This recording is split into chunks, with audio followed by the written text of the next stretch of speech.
நாம இன்னைக்கு பருப்பு போடாத இட்லி தோசைக்கு சாம்பார் வைக்க போறோம். அதுக்கு தேவையான பொருளை பாருங்க. இது மாதிரி செஞ்சு பாருங்க. 2 இட்லி சாப்பிடுறவங்க 4 இட்லி சாப்பிடுவாங்க. நான் வெங்காயம் 2 வெங்காயம் போட்டிருக்கேன். சும்மா ரஃபா வெட்டி போடுங்க போதும்.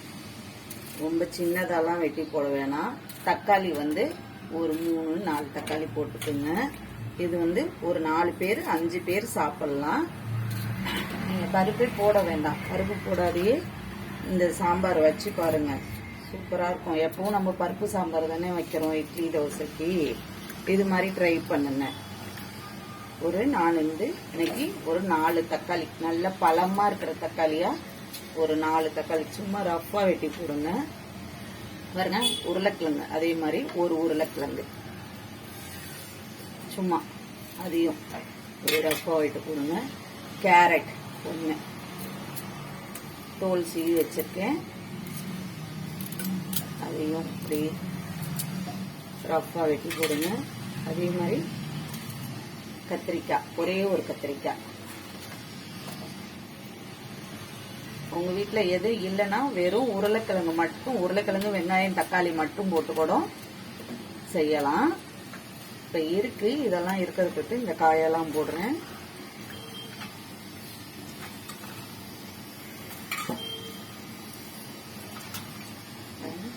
பீன்ஸ் ஒரு 4 பீன்ஸ், அதையும் சும்மா எல்லாம் பொடியாலாம் வெட்டணும்னு கிடையாது.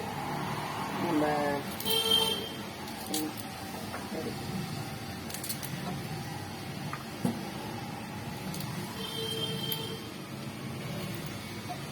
போட்டுருங்க.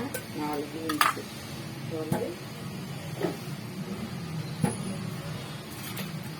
ஒரே ஒரு பச்சை மிளகாய்,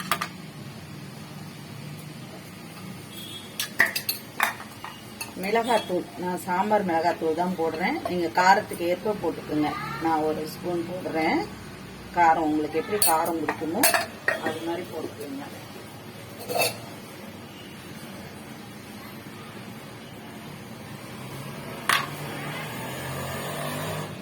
மஞ்சள் தூள் ஒரு 1/4 கொஞ்சமா மஞ்சள் தூள் போட்டுக்கோங்க.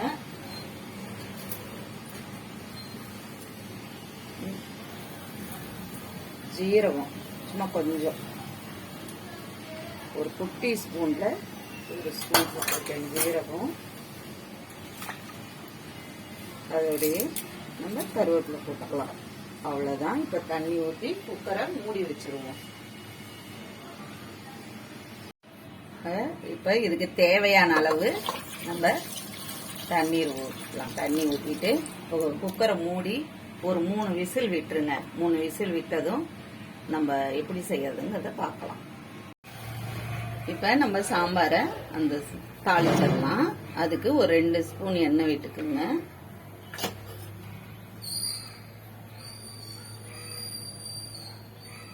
ஒரு ஸ்பூன் கடுகு,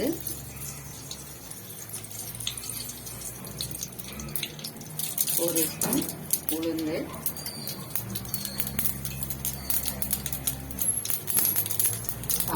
ஜீரகம், கொஞ்சமா ஜீரகம்.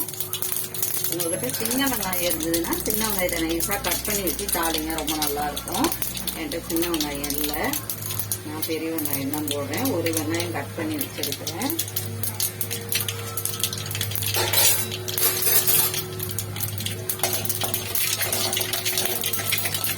பாருங்க, உளுந்து செவந்ததும் வெங்காயமும் ஒரு கொத்து கருவேப்பிலையும்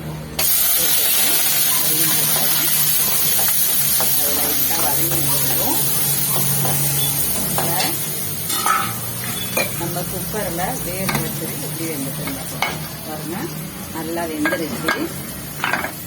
இப்போ அதுல தண்ணியை மட்டும் நம்ம தனியா எடுத்துக்கலாம்.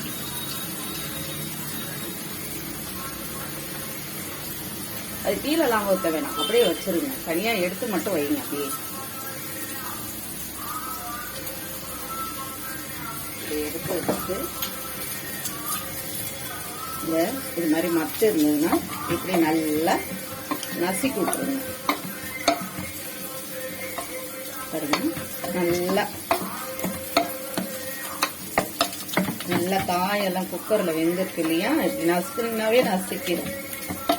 மத்து இருந்தால் நசுக்குங்க, மத்தில் நசுக்குங்க, இல்லாட்டி கரண்டியில் நசுக்கிட்டிங்கன்னா கூட நல்லா நசுங்கிடும். ரொம்ப நைஸாக நசுக்கணுன்ட்டு இல்லை, அப்படியே 1-2 இருந்தால் கூட பரவாயில்ல. எல்லாம் காய்ங்க தானே இருக்கு.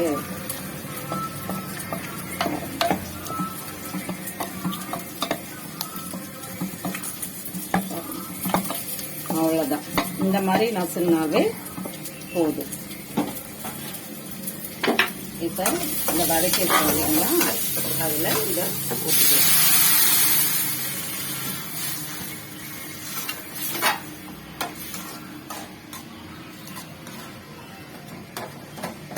நம்ம உப்பு போடலை, இனிமேட்டுக்கு தான் உப்பு போட போகிறோம். இப்போ அந்த தண்ணி எடுத்து வச்சுக்கிறோம் இல்லையா, அந்த தண்ணியை அந்த குக்கர் கழுவி அந்த தண்ணியும் அதில் வைத்துக்கலாம். பாருங்க இப்படி இருக்கும்.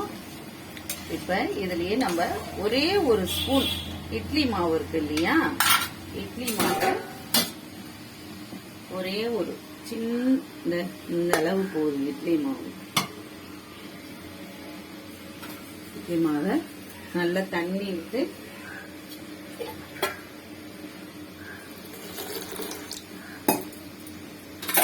நல்லா கரைச்சிருங்க. கரைச்சிட்டு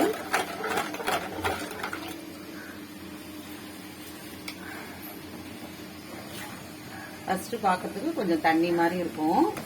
இப்போ இட்லி மாவு ஊற்றிருக்கிறோம் இல்லையா, நல்லா நம்ம சாம்பார் பதத்துக்கு வந்துடும்.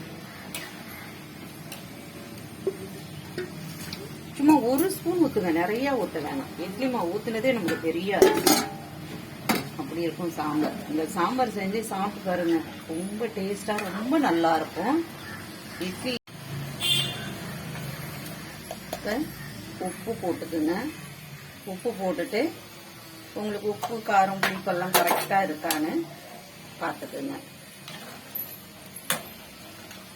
இப்போ நம்ம பருப்பு போட்டு சாம்பார், தக்காளி சட்னி, தேங்காய் சட்னி இப்படி செய்யறோம் இல்லையா, அதுக்கு பதிலாக இது ஒரு மாதிரி இந்த மாதிரி செஞ்சு பார்த்தீங்கன்னா, இது நம்ம ஒரு நாளைக்கு செஞ்சுக்கலாம் இட்லி செய்யும் போது.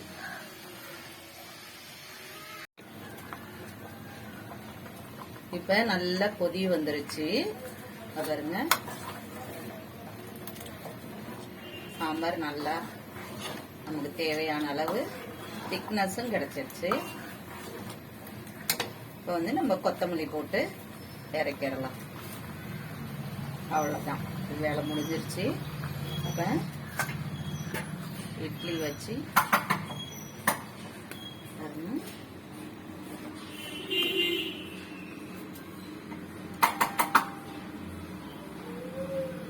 சாம்பார் ரொம்ப நல்லா இருக்கும், ரொம்ப டேஸ்டா இருக்கும். சாப்பிட்டு பார்த்துட்டு எப்படி இருக்குன்னு சொல்லுங்க.